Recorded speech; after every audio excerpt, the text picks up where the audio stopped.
avoir du monde qui va se rajouter au cours du début de la conférence parce que c'est toujours un petit peu difficile au départ.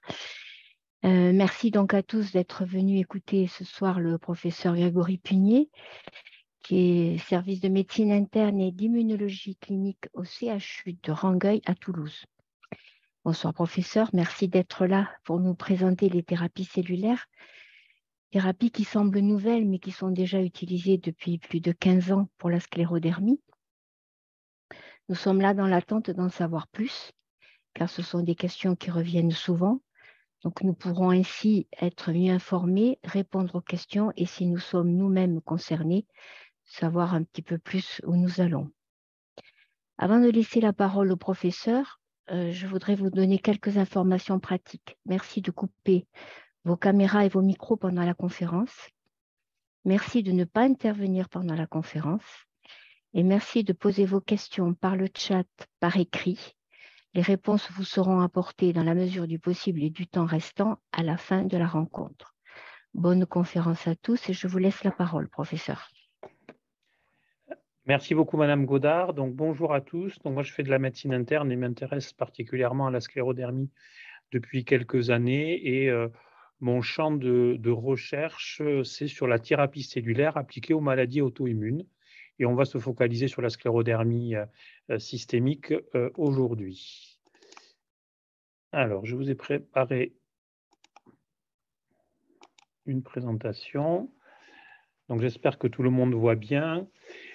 Du coup, donc ça c'était mes liens d'intérêt. On va essayer de parler de ce qui se fait actuellement et qui est en soins courants, et notamment l'autogreffe pour les sclérodermies systémiques graves, et ce qui se fera peut-être demain et les différentes approches par thérapie cellulaire qui pourraient avoir un avantage dans des formes de vos maladies, soit qui ne répondent pas bien aux médicaments, soit qui sont en rechute, soit dans des impasses thérapeutiques, puisqu'il y a un certain nombre de manifestations de la sclérodermie qui sont mal couvertes et mal améliorées par les médicaments actuels. Alors, juste un bref rappel, hein, donc, la sclérodermie, c'est une maladie systémique qui associe des mécanismes de vasculopathie et au premier rang desquels le phénomène de Raynaud, donc des problèmes vasculaires dans les mains, dans les membres, dans les organes comme le rein ou comme le poumon. Et à ce moment-là, ça peut créer une crise rénale sclérodermique ou une hypertension artérielle pulmonaire. Le deuxième mécanisme principal, c'est la fibrose, hein, la fibrose de la peau qui est au premier plan, d'abord les doigts, puis dans les formes diffuses, ça peut s'étendre à l'ensemble du corps. La fibrose dans le poumon, dans le tube digestif, responsable d'une grande partie des symptômes du tube digestif, le plus fréquent étant le reflux gastro-œsophagien, mais pas seulement. Et tout cela, ça survient dans un contexte de dysimmunité qu'on mesure de manière complètement indirecte par les auto-anticorps qu'on peut doser, et les principaux sont les anticentromères, les anti-LCL70 ou les anti-RNA polymérase 3. Et c'est l'ensemble de ces manifestations plus ou moins importantes en fonction de différents organes qui fait votre maladie et sa grande spécificité et sa grande hétérogénéité. Vous voyez, alors peut-être qu'il faut que je baisse ça. Voilà. Vous voyez l'ensemble des atteintes qu'on peut avoir, systémiques parce que ça touche plusieurs organes, le cœur, le poumon, les reins, le tube digestif, avec toutes les parties du tube digestif qui peuvent être atteintes, les mains et la peau.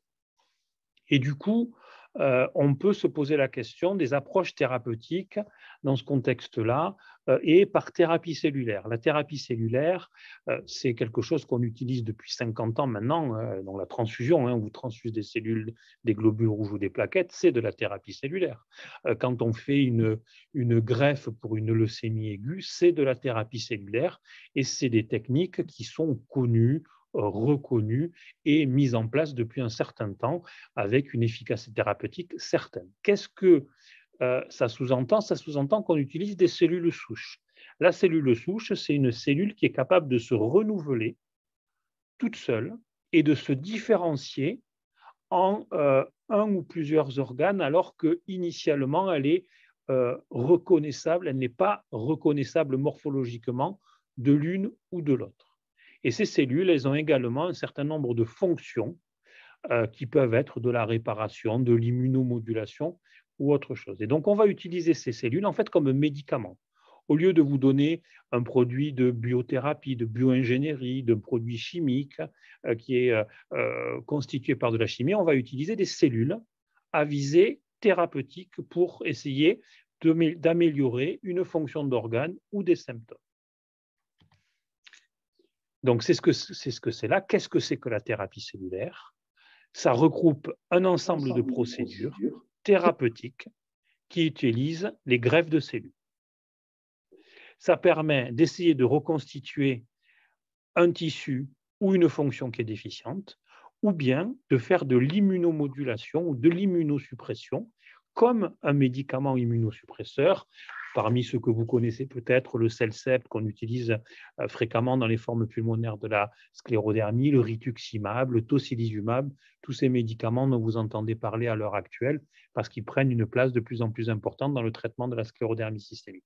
Mais les cellules, en elles-mêmes, peuvent avoir une efficacité dans un certain nombre d'atteintes. Donc oui, on greffe en routine depuis plus de 30 à 40 ans maintenant des leucémies, on fait des transfusions de sang, on greffe des cellules beaucoup plus différenciées. Vous avez peut-être entendu que maintenant, on greffe des cellules de Langerhans pour les patients qui sont diabétiques et qui ne produisent plus d'insuline, pour des cellules de la peau, pour les grands brûlés, là par exemple. Et demain, on a un certain nombre d'autres cellules un peu plus spécifiques et qui pourront peut-être avoir un impact thérapeutique important, et notamment dans la sclérodermie ou dans d'autres maladies auto-immunes. Deuxième notion, en plus de la thérapie cellulaire qu'il faut appréhender, c'est le mot de autologue ou de allogénique. Et vous entendez ça souvent quand on dit on m'a greffé des cellules ou on a fait une greffe de moelle autologue, une greffe de moelle allogénique. Autologue, ça veut dire qu'on utilise ses propres cellules. On les prélève, on les technique comme il faut, comme quand on fait un don de sang par exemple, on les conserve et ensuite on les réinjecte à soi-même, avec un certain nombre de procédures de préparation dont on parlera juste après. Mais aussi, on peut utiliser les cellules d'un donneur.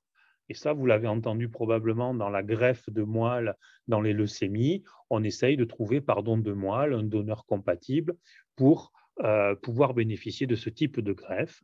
Et également, donc, dans les approches de thérapie cellulaire, on peut utiliser les cellules d'un donneur, des cellules bien spécifiques, bien particulières, et on verra quelles approches cela peut représenter pour la sclérodermie. Je voudrais me focaliser, donc, comme je vous l'ai dit, sur les actualités, ce que l'on fait en ce moment. Et ce que l'on fait en ce moment, en soins courants, depuis 15-20 ans maintenant, c'est de la greffe de cellules souches hématopoïétiques. Hématopoïétiques, c'est les cellules qui créent les globules blancs et les globules rouges qui sont dans la moelle autologue, ou autogreffe. Donc, vous avez entendu parler de l'autogreffe pour certaines maladies cancéreuses du sang, certaines leucémies ou surtout des lymphomes, mais on l'utilise dans les maladies auto-immunes et notamment dans la sclérodermie systémique et dans la sclérose en plaques, mais aussi de manière un peu moins fréquente dans la maladie de Crohn. Et actuellement, cette procédure, elle est en soins courants, c'est-à-dire qu'elle est écrite dans toutes les recommandations françaises, dans le PNDS, dans les recommandations européennes de l'EULAR, dans les recommandations américaines, dans des formes très particulières de sclérodermie, c'est-à-dire des sclérodermies systémiques très récentes, très graves, très évolutives, diffuses, avec une atteinte très importante à la fois de la peau et des organes internes, et avec une efficacité qui est maintenant reconnue depuis un certain temps. Et c'est ça dont on va parler tout de suite. D'abord, qu'est-ce que c'est l'autogreffe ou la greffe de cellules souches hématopoïétiques? Ça, c'est un article qui est paru dans Le Monde en 2019 sur les 5 étapes d'autogreffe pour nettoyer, vous voyez, entre guillemets, le système immunitaire. Alors, c'était un article qui était centré sur la sclérose en plaques, mais c'est exactement la même chose pour la sclérodermie. Alors, nettoyer, moi, j'aime pas trop ce terme. En fait, ce qu'on essaye de faire, c'est de faire une remise à niveau du système immunitaire pour que le système immunitaire il se régénère de manière neutre en ayant perdu en fait la mémoire de votre maladie. Je m'explique. Qu'est-ce qui se passe dans votre maladie? C'est qu'à un moment donné, votre système immunitaire, il attaque vos différents organes parce qu'il reconnaît vos organes comme des éléments étrangers, il les attaque. Et là, quand on fait une autogreffe, l'objectif, c'est de récupérer cette fonction de tolérance du soi et de ses organes, et du coup de recréer la fonction d'attaque contre la maladie, qui va reconnaître la maladie qui est là, et il va essayer en grande partie de la contrer. Comment ça se passe en pratique? On vous injecte un médicament pour faire sortir les cellules qui sont dans la moelle, dans la circulation sanguine, pour qu'on puisse les récolter. Ce médicament, c'est du cyclophosphamide ou de l'endoxan, et ensuite des facteurs de croissance, des globules blancs. 5 jours à 10 jours après, on fait une prise de sang dans le sang et on voit que les cellules souches circulantes qui ont un marqueur spécifique qui s'appelle le CD34 sont en quantité suffisante, et donc du coup, vous allez à l'EFS, à l'établissement français du sang, pour récolter ces cellules comme on récolte des plaquettes ou du plasma, par exemple, sur un don de sang, et on nettoie vos cellules et on les met au frigo. Ça, c'est la première partie. Du coup, on a eu une courte hospitalisation de 2 à 7 jours. On a récolté les cellules à l'EFS et on les a préparées. Et ça, c'est vos cellules.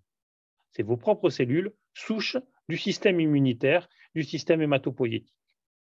Vous êtes rentré à la maison, vous vous reposez de cette première procédure et vous revenez 3 à 6 semaines après en hospitalisation, et en hospitalisation longue, 3, 4 semaines.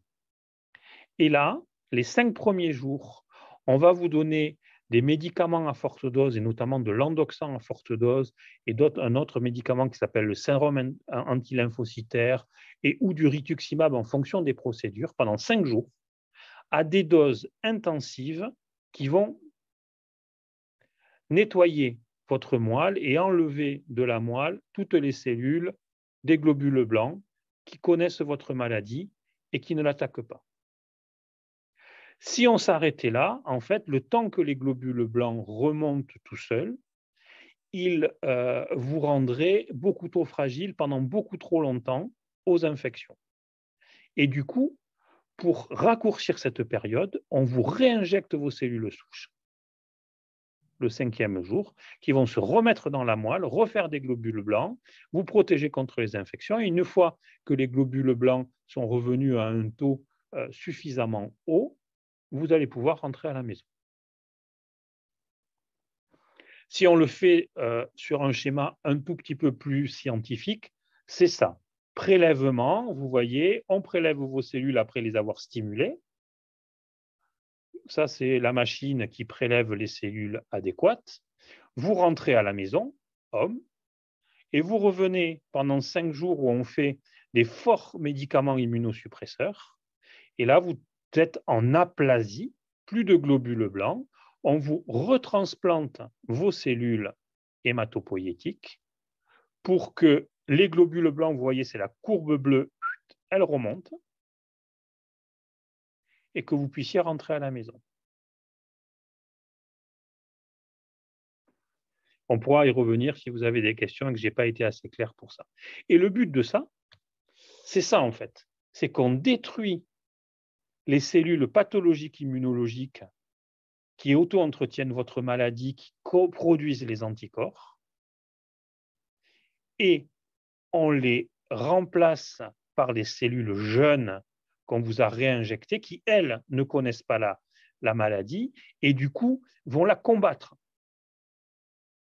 Elles sont naïves de la maladie, donc elles vont la combattre. Et ça prend entre 6 mois et 2 ans. C'est pour ça qu'on peut avoir une efficacité de ces médicaments, de cette procédure pendant au moins 2 ans. Et ensuite, il se refait une population panachée de cellules qui connaissent la maladie et de cellules jeunes. Mais si la maladie est déjà bien stabilisée et qu'on a gagné un certain nombre de choses, c'est pour ça qu'on en ressent dans ces 2 ans-là une grande amélioration. Encore une fois, c'est pour les formes très graves. Hein. Le petit pourcentage de sclérodermie diffuse, rapidement évolutive, qui ne répondent pas bien aux immunosuppresseurs conventionnels. Parce que cette procédure, elle n'est pas dénuée de risques, comme vous l'avez compris. Dans la période où on a très peu de globules blancs, on est fragilisé pour les infections et c'est pour ça que ça se fait dans des milieux très entraînés, dans des services de greffe où il y a des chambres spéciales pour diminuer grandement le risque d'infection. On le fait donc, je vous l'ai expliqué, dans les sclérodermies récentes, moins de 5 ans, avec des facteurs de gravité importants, c'est-à-dire des atteintes d'organes, 2 ou 3 atteintes d'organes sévères, le cœur, le poumon, la peau très étendue, parce qu'on sait que c'est ces maladies-là qui ont le plus mauvais pronostic. Et quand on fait ça, on essaye et on a montré qu'il y avait une amélioration très significative sur 3 grands essais, 2 essais thérapeutiques contrôlés, ça veut dire comparés au traitement de référence de ces formes très graves qui sont les perfusions d'endoxan tous les mois, 2 essais américains et un grand essai européen. Et par exemple, ça c'est le premier. En 2011, vous voyez dans le Lancet, un des plus grands journaux de médecine, par une équipe de Chicago. Et là, par exemple, il a mis un scanner des poumons avant, et vous voyez tout ce qu'on voit en blanc, c'est la fibrose du poumon, et après, qui s'est grandement améliorée. Et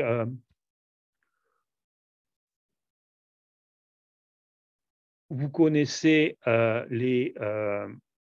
votre score de Rodnan peut-être, c'est-à-dire le score qui permet d'établir l'étendue de l'atteinte cutanée qui est coté de 0 à 51. Vous voyez par exemple là, dans ce côté, c'était les patients qui avaient le traitement standard et ça, c'est les patients qui avaient l'autogreffe. Le Rodnan, il est passé de 19 à 22 dans le traitement standard, c'est-à-dire il ne s'est pas amélioré, il a même un peu progressé, alors qu'il a bien diminué pratiquement de moitié, puisqu'il est passé de 28 à 15 dans le bras des patients qui ont bénéficié de l'autogreffe. Grand essai européen, c'est le plus grand essai à l'heure actuelle avec plus de 150 patients. Et vous voyez, la France a inclus 49 patients, 50 patients aux Pays-Bas, une vingtaine de patients en Allemagne. Donc, il y avait entre 40 et 45 ans, une forme très diffuse avec un score de Rodnan à 25 en moyenne, une atteinte cardiaque à minima, une atteinte respiratoire. Et avant, après, score de Rodnan, différence,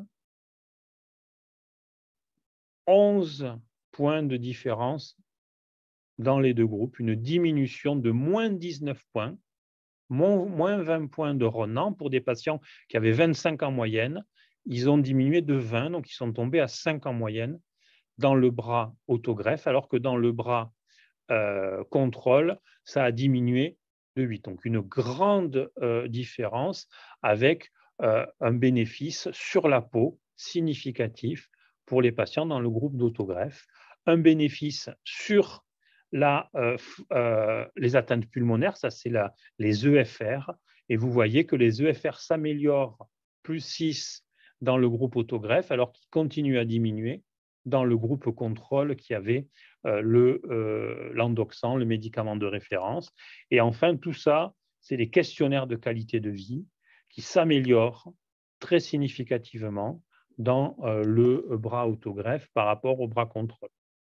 Et si on montre ces résultats sur une courbe en fonction du temps, le nombre de patients, le temps et l'évolution des patients qui ont l'autogreffe par rapport aux patients contrôle. Et vous voyez, l'évolution est plus péjorative dans le bras contrôle par rapport à ceux qui ont l'autogreffe, où ça se stabilise et ils ont une progression de la maladie bien moins importante. Par contre, vous voyez, au début, ça se croise un peu parce que la procédure est dure, hein, bien sûr, mais procédure dont je vous ai dit 3 semaines d'hospitalisation plus 1 semaine d'hospitalisation, et puis après, plus rien.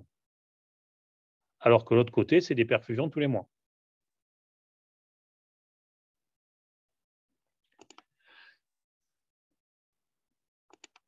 Et l'essai américain, donc 2014, l'essai européen, 2019-2020, l'essai américain, ils ont eu beaucoup de problèmes pour inclure le nombre suffisant de patients. Ils en ont inclus 75 alors qu'ils voulaient en inclure le double. Il y a eu des problèmes d'assurance aux États-Unis où la sécurité sociale ne voulait pas payer. Enfin, un certain nombre de problèmes plutôt d'ordre administratif et financier qui ont retardé les inclusions, mais les résultats sont les mêmes. Les patients, c'était les mêmes, en grande partie des femmes, 44 ans d'âge moyen, on avait la même chose, une atteinte pulmonaire, et le score de Ronan que je ne vois plus,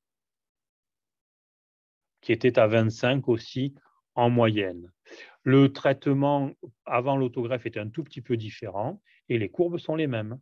La stabilité sur le côté de la transplantation, alors que la progression est toujours la même, tant sur la survie globale ou sur le nombre d'événements qui apparaissent dans les différents groupes. Les événements, c'est les complications, c'est la progression de la maladie, c'est les rechutes, ainsi de suite. Ça se différencie, pas tout de suite. Je vous ai dit que le traitement, il continuait à agir pendant 2 ans et puis après, il était en plateau. C'est ce qu'on voit là, les 2 premières années. Et puis après, on voit que ça se sépare alors que de l'autre côté, ça continue à progresser.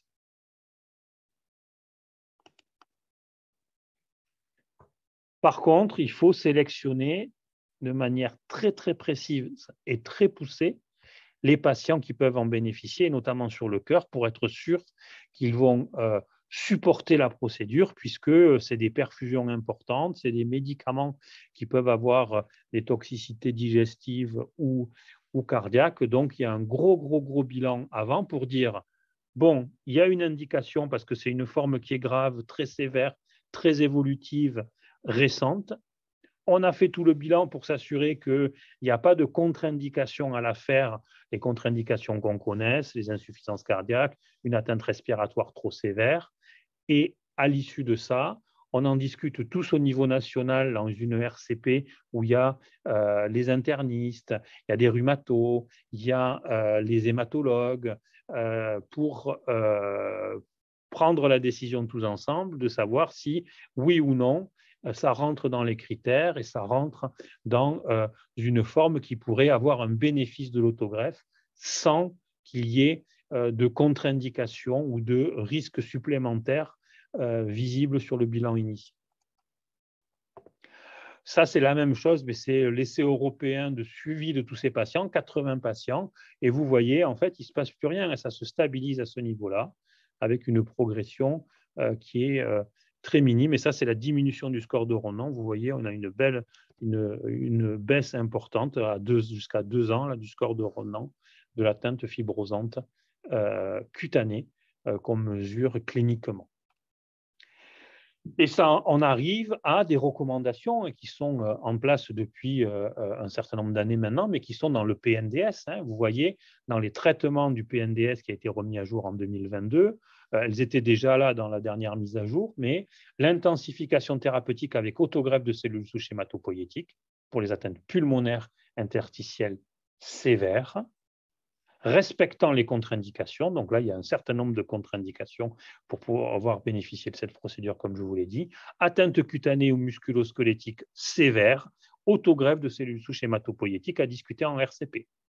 Quand on ne répond pas aux médicaments initiaux que vous avez là. Mais, encore une fois, il ne faut pas trop attendre parce que la fenêtre d'efficacité de cette thérapeutique, elle est dans les 5 premières années de la maladie, une forme évolutive, et au-delà, on a plus de complications que de bénéfices à en attendre. Et ça, c'est toutes les recommandations françaises, le PNDS, les recommandations européennes, les recommandations américaines qui recommandent ça. Pour qui? Pour des sclérodermies systémiques entre 18 et 65 ans, exceptionnellement des cas pédiatriques, mais ça c'est vraiment au cas par cas, on ne peut pas faire de généralité sur ça, avec une sclérodermie diffuse qui a moins de 2 ans et un score de Rodnan supérieur à 20 avec une atteinte du tronc et de l'inflammation et de l'anémie, ou inférieur à 5 ans avec un score de Rodnan supérieur à 15 et des atteintes viscérales, le poumon, le rein, le cœur, ou une sclérodermie inférieure à 5 ans, mais avec une atteinte cutanée plus modérée parce qu'inférieure à 14, mais une aggravation pulmonaire malgré les traitements habituels bien conduits. Les contre-indications principales, c'est l'âge, c'est le tabagisme, parce qu'un tabagisme actif a montré que les patients y répondaient bien moins, qu'ils avaient beaucoup plus de complications. Bien sûr, on ne va pas le faire pendant la grossesse. S'il y a des infections sévères, cardiaques, pulmonaires, autres hors de la sclérodermie, on va mal tolérer cette procédure, donc on ne va pas la proposer. Mais en tous les cas, ça répond à un certain nombre de patients. Et ça, par exemple, c'est le registre européen des greffes dans les maladies auto-immunes, ces autogreffes.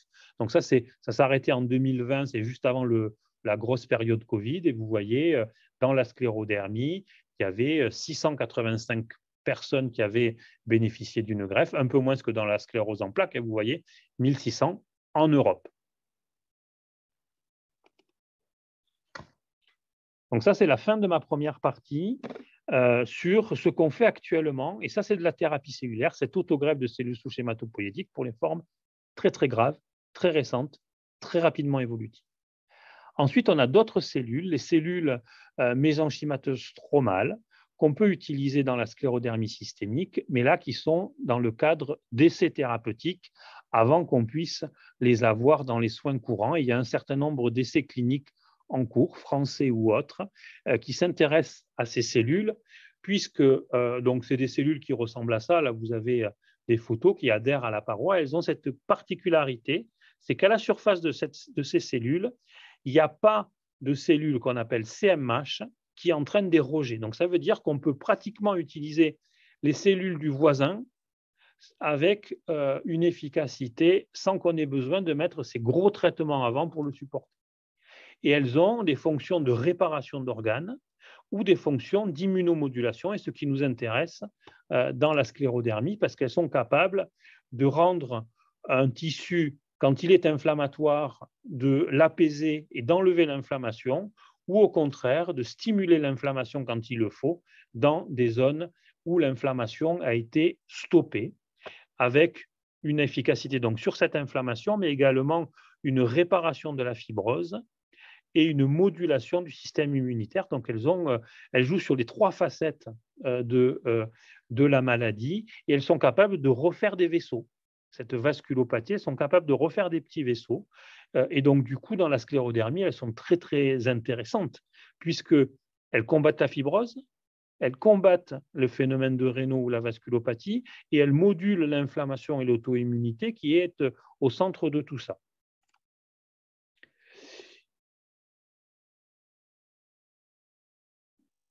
Oups, là, il y a eu un petit raté sur la diapositive. Je pense qu'elles se sont fusionnées. Ces cellules stromales mésenchymateuses, on en trouve dans le cordon ombilical, on en trouve dans la graisse, on en trouve dans la moelle, et donc elles sont facilement accessibles. Et vous voyez, ça, c'est l'ensemble des essais cliniques à l'heure actuelle. C'est très, très actif en Europe, en Chine, aux États-Unis, sur des maladies pulmonaires, sur les maladies auto-immunes. Vous voyez, là, c'est le lupus, la polyarthrite rhumatoïde, la sclérose en plaques, dans la sclérodermie qu'il y a ici, et en phase 2, 3 ou 4, donc avec peut-être des mises sur le marché prochainement. On les utilise depuis longtemps pour réparer les fractures. On met ces cellules-là qui refont de l'os, et vous voyez, ça aide à réparer la fracture ou à cicatriser des ulcères artériels chez les patients diabétiques ou artéritiques. Ça, c'est une étude toulousaine qui a montré une bonne efficacité. Alors voilà, c'était ça qui s'est mal mis. Ça, c'est le nombre d'études en cours, avec, vous voyez, de plus en plus d'utilisation de ces cellules dans les essais thérapeutiques.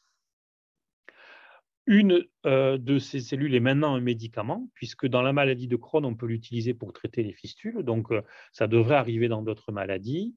Dans le lupus, il y a un essai français qui est coordonné par le professeur Farge, et vous voyez, ça, c'est l'efficacité de ces cellules qu'on injecte, donc du coup, comme une transfusion de plaquettes, on fait une poche de ces cellules, on n'a pas besoin de mettre de médicaments avant, c'est très très bien toléré, et vous voyez que après 3 mois, on a déjà une amélioration significative du score de Ronan chez des patients qui ont une sclérodermie évoluée malgré plein de traitements, avec une efficacité qu'on arrive à montrer, et sur les paramètres pulmonaires aussi, avec, si on regarde les scanners, le scanner avant, le scanner après, vous voyez, il y a moins de blanc.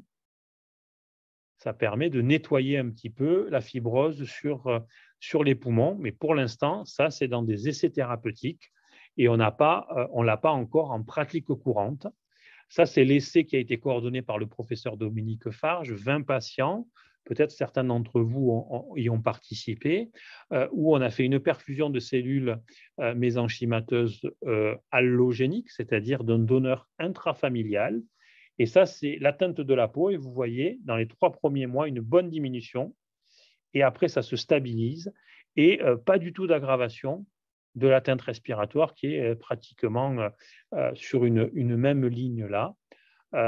Et surtout, une très, très bonne tolérance.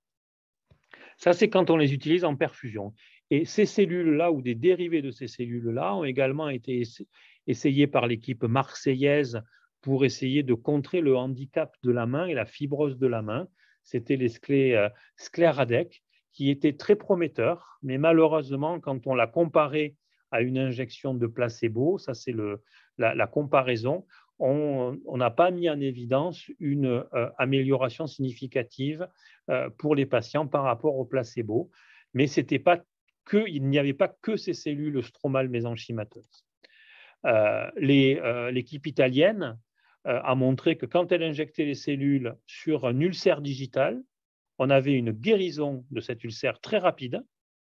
Dans le placebo, pas de guérison, mais par contre, au bout de 8 semaines, si on injectait au patient qui a été dans le bras placebo des cellules, hop, tout de suite, on récupérait la guérison et la cicatrisation de cet ulcère chronique. Et vous en avez des photos ici, avec sur la capillaroscopie, ça refait des capillaires, alors que dans le bras contrôle, il ne se passe rien. Donc, on a quand même des signaux, ce qui nous a, alors ça c'est en plus gros plan, les photos de cicatrisation au bout de 4 semaines, 7 semaines, d'ulcère qui était là depuis de nombreuses semaines, malgré les traitements habituels, malgré l'hylomédine. Et du coup, on va mener une étude multicentrique que je coordonne à partir de l'année 2023 sur l'injection de ces cellules mésenchymateuses à la base des doigts pour aider à cicatriser les ulcères digitaux contre placebo, avec des centres qui sont ouverts et qui couvriront un petit peu le territoire pour que l'ensemble des patients qui auraient ces indications et qui souhaiteraient y participer puissent participer à cette étude. Les Italiens l'ont également injecté dans les pourtours de la bouche, où ça montre une amélioration du volume de la bouche et une souplesse. Pareil, on a monté en début d'année, peut-être un tout petit peu après, un même essai thérapeutique pour essayer de confirmer et de prouver ces résultats et pour pouvoir le proposer au plus grand nombre, avec l'injection de cellules mésenchymateuses allogéniques autour de la bouche pour améliorer la fonction de la bouche, l'ouverture de la bouche, diminuer la fibrose, comme elles ont pu le montrer dans ce tout petit essai à côté, et avec l'objectif de faire, si on montre une efficacité par rapport aux injections de placebo, de plus grands essais pour que ça soit disponible de manière courante pour l'ensemble des patients. Ça, c'est la sécurité de ces injections de cellules mésenchymateuses. Il n'y a pas de différence par rapport à une injection de placebo en perfusion. Des fois, on a une petite réaction d'allergie, mais ça, c'est vrai pour tous les médicaments. Des fois, on a un peu plus de fièvre, comme quand on peut avoir de la fièvre après une transfusion. Mais ensuite, tout est parfaitement superposable et identique au contrôle sans qu'on ait d'inquiétude particulière de ces injections de cellules qui, en fait, vont pas rester très longtemps dans l'organisme. En fait, elles vont donner le signal aux zones pathologiques de se réparer et de s'immunomoduler. Et ensuite, ça va s'auto-entretenir. Et les cellules qu'on a injectées vont disparaître. Elles ne perdurent pas, elles ne se fixent pas dans l'organisme. C'est pour ça que certains chercheurs se disent que peut-être on n'a pas besoin de la cellule, mais on a besoin que de son produit de sécrétion. Et ça, c'est l'équipe de Montpellier, du docteur Maria, du professeur Guy Lepin, du docteur Noël, qui sont à la pointe de ça et qui l'ont montré sur des études fondamentales ou sur les souris et qui vont débuter d'ici quelques mois ou années, le temps qu'ils aient les autorisations, d'essayer d'utiliser ces produits de sécrétion qui donnent le signal au tissu de dire arrête de l'inflammation, répare ça, module l'immunité pour que ça puisse se réparer, n'injecter que ces vésicules et pas la cellule entière qui pourrait peut-être suffire. Et c'est une perspective thérapeutique à moyen terme qui pourrait être très, très séduisante. Enfin, alors ce n'est pas dans la sclérodermie, mais ça a fait la une du Congrès européen il y a quelques mois, du Congrès américain il y a quelques semaines, ces fameux carticelles dans le lupus érythémateux systémique, un article qui vient de sortir, et au Congrès américain d'il y a 15 jours, ils nous ont montré les résultats un peu plus loin que ceux qu'ils avaient publiés dans l'essai, et surtout, donc, ils ont fait 5 patients initialement. Maintenant, ils sont à 8 patients, dont 2 sclérodermies. Alors, on n'a pas eu les résultats spécifiques sur la sclérodermie, mais il nous a conforté les résultats sur le lupus. Du coup, les carticelles, vous en avez peut-être entendu parler pour traiter les hémopathies malignes. C'est des lymphocytes qu'on ingénierie spécifiquement pour attaquer une cellule spécifique, et notamment la cellule cancéreuse ou la cellule du lymphome. Et donc, on prend ses propres cellules, on les modifie pour qu'elles, sur les marqueurs de surface, elles soient très spécifiques pour attaquer et détruire une cellule spécifique dans l'organisme, et on les réinjecte. Donc, ils ont fait ça dans le lupus et ils ont spécifiquement ciblé le lymphocyte B. Le lymphocyte B, c'est un peu le chef d'orchestre de l'immunité qui dit créer de l'inflammation, créer les manifestations de la maladie. Et quand on décanille bien ce lymphocyte B, on le décanille par exemple avec un médicament comme le rituximab, mais pas aussi profondément qu'avec les carticelles. Chez des patients réfractaires qui avaient eu tous les médicaments connus pour le lupus, vous voyez, patient 1, patient 2, patient 3, patient 4. Le SLEDAI, c'est le score d'activité de la maladie. Donc là, les patients sont très actifs. Et 3 mois après, ils sont en rémission. Alors que ça fait des mois, voire des années, qu'ils ne répondent pas bien aux différents médicaments. Quand ils avaient une atteinte rénale, puisqu'ils avaient pratiquement tous une atteinte rénale, la protéinurie, c'est une des manifestations qu'on dose dans les urines de l'atteinte rénale. Présence d'une protéinurie quand on fait l'injection, 3 mois après, plus rien. Le complément, c'est un des marqueurs biologiques du lupus qui est abaissé quand le lupus est actif et qui redevient normal quand le lupus est inactif. Et là, vous voyez, ça va tous dans le même sens. Le complément, il se corrige. Ça, c'est le taux d'anticorps qui baisse. Moins on a d'anticorps, moins on a de la maladie. Dans le lupus, ce n'est pas vrai dans la sclérodermie. Et vous voyez la diminution de la fatigue à 3 mois du traitement pour des patients très, très réfractaires à X lignes de traitement avec une ancienneté de la maladie importante. Et en auto-immunité, les carticelles, je pense, dans un avenir proche, risquent d'avoir un impact important. Alors, c'est très ciblé, c'est très personnalisé. Ça peut donner des réactions inflammatoires, fièvre et tout ça. Donc, ça se fait dans des milieux d'hématologie très spécifiques. Mais peut-être que c'est une piste avec les cellules stromales mésenchymateuses dont je viens de parler pour la thérapie cellulaire de demain, personnalisée pour des maladies auto-immunes systémiques réfractaires au traitement conventionnel ou en association avec les autres C'est à peu près les mêmes mécanismes que l'autogreffe, en fait, sauf que c'est encore plus ciblé. Et est-ce que ça va être mieux toléré ou non, ça pour l'instant, c'est trop tôt pour le dire. Et en tous les cas, ça paraît quelque chose à suivre et ça a révolutionné la prise en charge des cancers hématologiques ces derniers temps avec des patients qui ne répondaient pas aux chimiothérapies ou choses comme ça, qui ont récupéré ou qui ont permis de mettre en rémission leur lymphome. Donc, dans les maladies auto-immunes, ça va être la prochaine étape, mais bien sûr, dans des formes très très graves de maladies auto-immunes, comme la sclérodermie systémique, qui est une maladie très très grave. Certaines formes, en tous les cas, sont très très graves, et dans des maladies réfractaires, c'est-à-dire qu'on a mis les traitements immunosuppresseurs comme c'est recommandé, et que malgré ça, la maladie continue à progresser ou rechute, où les traitements ne sont pas supportés. Et du coup, ça ouvre des perspectives pour ces patients réfractaires de ces thérapies d'exception pour le moment, dans le cadre d'essais thérapeutiques.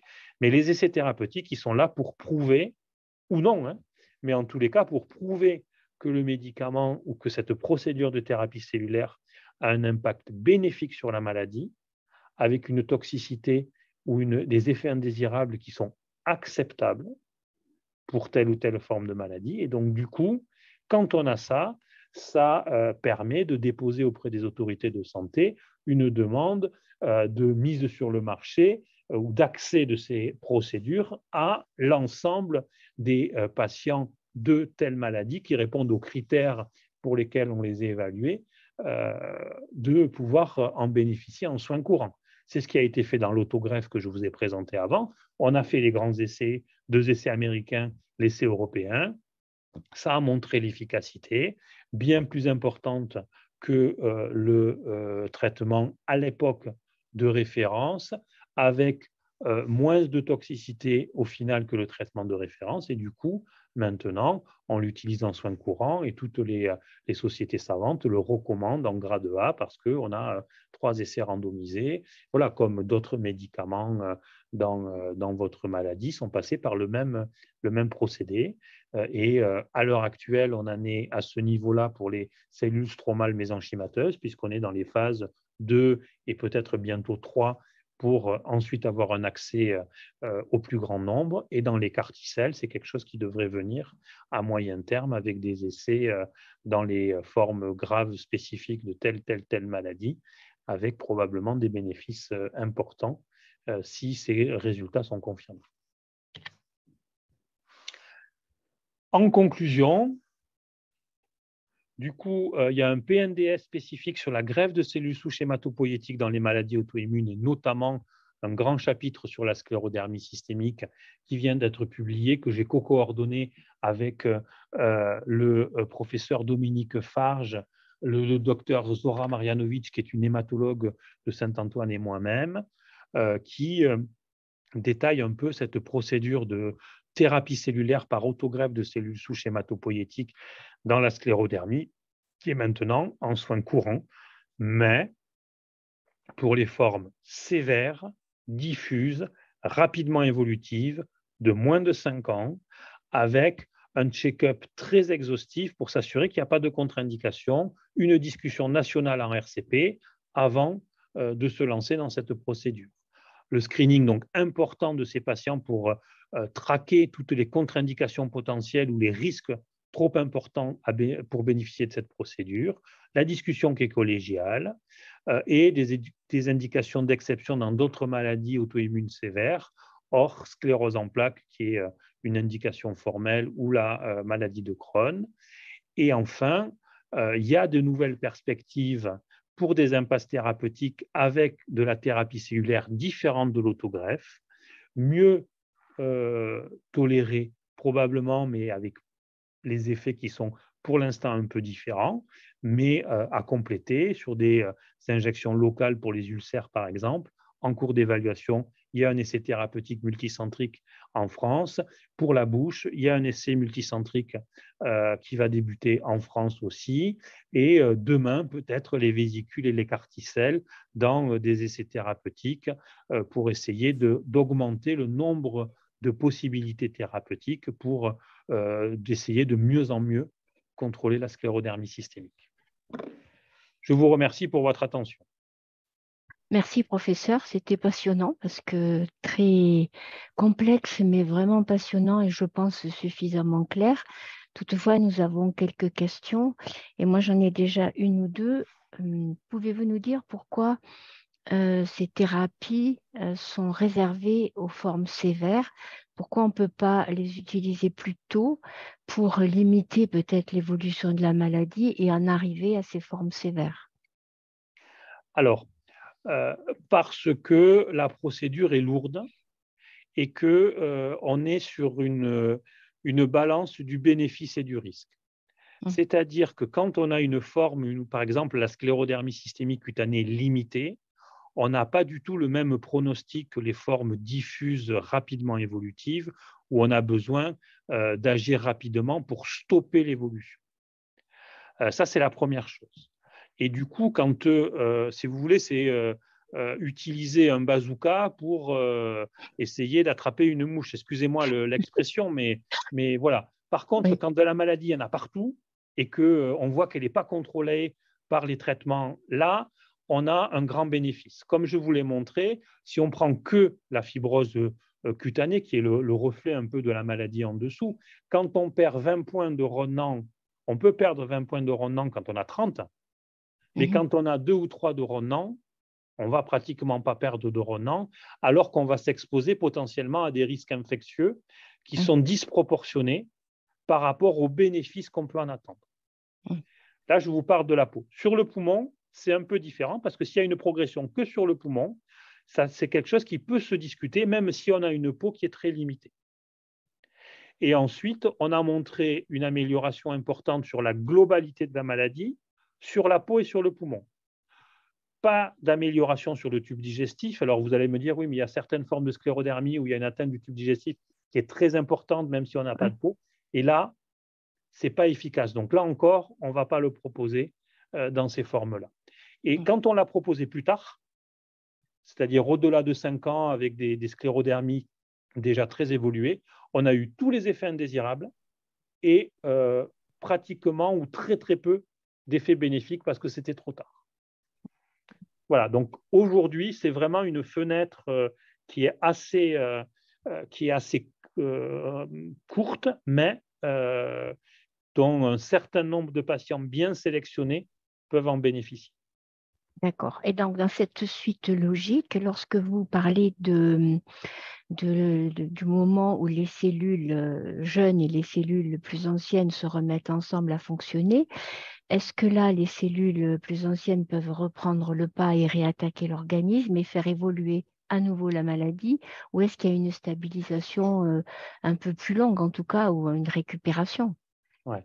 Dans la plupart des cas, la maladie s'est éteinte et s'est stabilisée avec une amélioration des atteintes jusqu'à 2 ans, 2 ans et demi maximum, et après, on a le plateau. Dans moins de 10% des cas, à partir de 2 ans, 2 ans et demi, il y a chez certaines personnes, la maladie, elle reprend le dessus. Mais ça veut dire que pendant 2 ans et demi, 3 ans, on a eu 0 médicament, immunosuppresseur et autre chose. Elle Voilà. reste présente quand même dans l'organisme. Qu'est-ce qui reste présent? La maladie? La maladie reste présente. Ouais. Et on récupère une partie des séquelles, mais pas la totalité. Vous avez parlé de la fibrose, de choses comme ça, mais peut-être pas tout ce qu'on a pu perdre avant, même dans les 5 premières années. Ça dépend des patients. Il y a des patients qui récupèrent pratiquement complètement, à part le phénomène de Raynaud, qui n'ont plus rien sur la peau, alors qu'ils avaient de la fibrose sur le tronc et compagnie. Il y en a qui répondent de manière très importante, mais avec une partie des séquelles qui restent, c'est-à-dire que le poumon s'est amélioré, mais il reste un peu de choses. Les mains se sont améliorées, mais elles sont quand même encore handicapées. Et les autres atteintes d'organes se sont stabilisées. Et il y en a d'autres qui vont avoir une amélioration initiale et la maladie va repartir, mais ça, c'est la très, très petite minorité. D'accord. Alors, dans les questions qui ont été posées, cette nouvelle thérapie est-elle disponible partout en France ou uniquement à Toulouse? Alors, si on parle bien de l'autogreffe, Oui. c'est disponible partout en France et il y a des centres qui sont plus entraînés que d'autres à faire ce genre de choses. Mais ça maille tout le territoire. Lille, Strasbourg, Paris, Poitiers, Bordeaux, Toulouse, Marseille, Montpellier, Grenoble. Voilà. Il faut en parler avec son médecin spécialiste. Et ensuite, c'est un binôme avec le spécialiste de la greffe qui est l'hématologue et l'interniste qui regarde est-ce qu'il y a une indication. Donc là, je vous l'ai dit, forme de moins de 5 ans très évolutive. Est-ce qu'il n'y a pas de contre-indication? Parce que si à côté, on a une autre maladie qui entraîne un fonctionnement péjoratif d'un ou autre organe, peut-être qu'il y aura une contre-indication. Et ensuite, on a le dernier filtre au niveau national où on vérifie les indications et les contre-indications et on dit OK. D'accord. Une autre question. Avant ce protocole-ci, existait-il une précédente version? Datant de quelle date? Je ne comprends pas trop la question là. Alors, dans les Brigitte? protocoles d'autogreffe, il y a Hum, une évolution dans les traitements qu'on donne avant, c'est-à-dire qu'il y a un traitement qui sont maintenant adaptés chez les personnes qui sont un petit peu plus fragiles. Donc, les différents médicaments qu'on donne avant ont un petit peu évolué. Et globalement, on a deux protocoles à l'heure actuelle. Celui où on a zéro contre-indication, donc on fait le protocole standard, et celui où il y a déjà une fragilité sur le cœur ou sur le poumon, et donc on fait un protocole adapté avec le même résultat, mais qui est un peu mieux toléré. d'accord. Est-il possible de bénéficier à nouveau d'une autogreffe 3 ans après? Alors, pour l'instant, on ne l'a pas fait. Les Allemands l'ont fait. C'est possible dans des maladies hématologiques d'avoir deux autogreffes. Ça cumule le risque parce qu'on est quand même très fragile du point de vue des infections. Et ce qu'on a fait plutôt à l'heure actuelle, c'est autogreffe. Et ceux qui ont reprogressé, en plus des traitements immunosuppresseurs conventionnels, ils ont eu la greffe de cellules stromales mésenchymateuses, qui, elle, est bien tolérée et qui a permis d'amener un bénéfice à un certain nombre de patients. Mais encore une fois, ce n'était disponible que dans un essai thérapeutique qui, à l'heure actuelle, est terminé. Mais il y en a un autre qui va ouvrir, coordonné par le professeur Dominique Farge, je pense, dans les mois qui viennent et qui sera disponible dans différentes villes de France. Mhm. Justement, pour répondre, pour compléter un peu votre réponse, il y a quelqu'un qui dit, pourra-t-on bénéficier d'un traitement par cellule mésenchymateuse si on a eu un traitement par cellule souche pour les mains et la bouche, par exemple? Oui, oui, oui. C'est On tout à peut fait. avoir le traitement local ou on peut avoir le traitement en perfusion, mais ça sera en fonction des atteintes de la personne donnée. D'accord. Pouvez-vous en dire plus sur l'essai ADUSE et nous donner des dates? Mais j'aimerais bien. J'aimerais bien. Alors, à l'heure actuelle, donc l'essai ADUS, il a ouvert avant le Covid. Et du coup, il s'est arrêté avec la période Covid parce que tous les blocs ont été arrêtés. Donc, du coup, je n'avais plus de production de cellules. Là, la production de cellules est repartie. Et je pense que ce sera premier trimestre 2023 qu'on pourra le réouvrir. Je ne peux pas être plus précis que ça pour le moment. Alors, une personne de 72 ans avec des ulcères digitaux qui progressent, comme les photos publiées, peut-elle bénéficier de ces cellules souches? Oui, aujourd'hui, mais que dans un protocole. Pour le On ne moment, peut c'est pas les pas. avoir hors protocole. Alors justement, il y avait une question un peu plus loin. Comment inclure quelqu'un dans un protocole ou dans un essai? Mmh. Alors là, pareil, il faut en parler à son médecin référent qui s'occupe de la sclérodermie, dire que vous en avez entendu parce que parler peut-être qu'ils ne sont pas au courant de tous les protocoles. Encore une fois, ce protocole-là que je coordonne, il sera ouvert dans 8 ou 9 villes de France, donc pour que ça soit à peu près proche d'un peu tout le monde.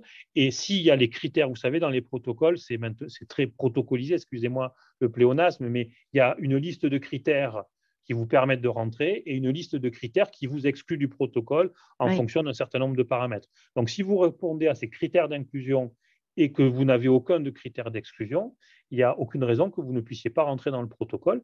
Et si vous n'habitez pas dans une ville où le protocole est ouvert, il faut se mettre en rapport, que votre médecin référent se mette en rapport avec la ville la plus proche qui le propose pour organiser la venue. Hein.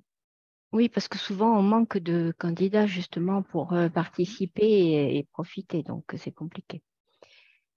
Alors, j'avais deux témoignages aussi qui ont été donnés par rapport à la maladie. Donc des personnes qui ont bénéficié de l'allogreffe et qui voulaient témoigner. Donc Brigitte, dans mon cas, autogreffe en 2017. J'ai à ce jour encore des atteintes. Ce qui a bien fonctionné, c'est la peau. Et il y avait Alain Motard ayant bénéficié de l'autogreffe pour une sclérodermie systémique sévère en 2005. Je confirme l'efficacité de ce traitement. Et j'ai encore une question. Ah non, quelqu'un qui nous dit merci beaucoup pour toutes vos réponses qui redonnent de l'espoir.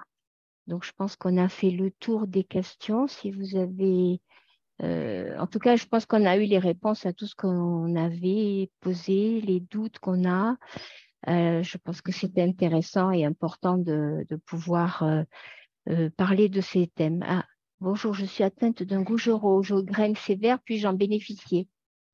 Alors, actuellement, l'autogreffe dans le syndrome de Gougerot sur graine sévère n'est pas répandue. Je crois qu'il y a eu quelques cas. Par contre, il y a beaucoup d'essais thérapeutiques à l'heure actuelle, en plus des médicaments, biothérapie et tout ça, avec les cellules stromales mésenchymateuses qui montrent des résultats qui sont intéressants. Et je pense que dans le cas du Gougerot sur graine, ça va plutôt s'orienter vers cette thérapeutique que vers l'autogreffe. Je pense que nous avons utilisé le temps. Juste un message pour vous remercier pour votre travail et vos recherches. J'ai 35 ans, diagnostiqué à 30 ans et autogreffé il y a 18 mois. Et apparemment, ça fonctionne. Donc, voilà, en tout cas, merci à vous tous d'avoir été là. Merci à vous, professeurs, car vous nous avez aidés à y voir plus clair. Et puis, il y a une question, s'il y avait quelqu'un qui disait, je pense si je la retrouve, combien de temps pour que tous ces essais deviennent une pratique courante? Alors, ça change beaucoup puisque, vous m'auriez posé la question avant le covid, je vous aurais dit 10 15 ans, Ah oui. et maintenant, ça va beaucoup plus vite puisque en un an, on a eu des vaccins sur le marché pour le covid. Oui. Cela étant, avec ce type de thérapie cellulaire, c'est très, très, très regardé par les autorités, donc ça prend du temps. Je dis 10 15 ans du début, qu'on le trouve dans la souris jusqu'à la mise sur le marché. Mhm. Maintenant, vous savez, les essais cliniques, ils ont phase 1, phase 2, phase 3. En cellules mésenchymateuses, on est en phase 2, phase 3. Donc ça veut dire qu'après la phase 3, c'est sur le marché. Donc on s'en rapproche à quelques années. Les vésicules dont je vous ai parlé, on va être en phase 1, je pense, l'année prochaine, donc ça va prendre un petit peu plus de temps. Et les carticelles, à mon avis, dans les 3 à 5 ans qui viennent, on devrait avoir des résultats de phase 3 qui pourraient peut-être les mettre sur le marché dans les 3 ans qui viennent, 3 4 ans qui viennent, en fonction de la rapidité de recrutement. Et si on n'a pas une deuxième phase de Covid qui a été très très compliquée pour le soin, pour les hôpitaux, mais qui a aussi entraîné un retard, si on parle que du prisme de la recherche, un retard de 2 ans, 2 ans et demi minimum, dans un certain nombre de protocoles de recherche dont on aurait peut-être eu les résultats depuis et des mises sur le marché depuis. Oui, de notre côté, vous disiez que c'est très surveillé. Je pense que c'est très rassurant de Ah oui. savoir que c'est très surveillé parce que ce sont quand même des méthodes qui ne jouent pas, mais qui utilisent des cellules et ça peut être dangereux si on laissait faire n'importe quoi. Donc pour nous, c'est Oui. rassurant aussi de savoir que c'est Alors, très encadré. surveillé à tous les niveaux, c'est-à-dire que c'est surveillé du côté de l'essai clinique quand le médecin fait l'essai clinique pour la surveillance des patients, comme un peu tous les protocoles, mais là, en plus, il y a une surveillance de la zone qui produit les cellules, de la pharmacie, la production, il y a des audits très réguliers, donc non, non, toute la Mhm. chaîne à tous les moments, elle est protégée. Il y a des contrôles inopinés pour s'assurer qu'on fait bien ce dont on a, ce pourquoi on a le financement. Et les financements dans les protocoles dont je vous ai parlé, que je coordonne, c'est des financements du ministère, hein. C'est des appels d'offres nationaux et c'est des essais académiques. Il n'y a pas d'industriel derrière, c'est que de la recherche publique. Ben, écoutez, un grand merci pour tous ces éclaircissements. Merci à vous tous. Je vous souhaite une bonne soirée et puis à la prochaine conférence qui sera en janvier. Merci à vous. Bonne soirée, Bonne au soirée. Merci, revoir. professeur. Au revoir. Au revoir.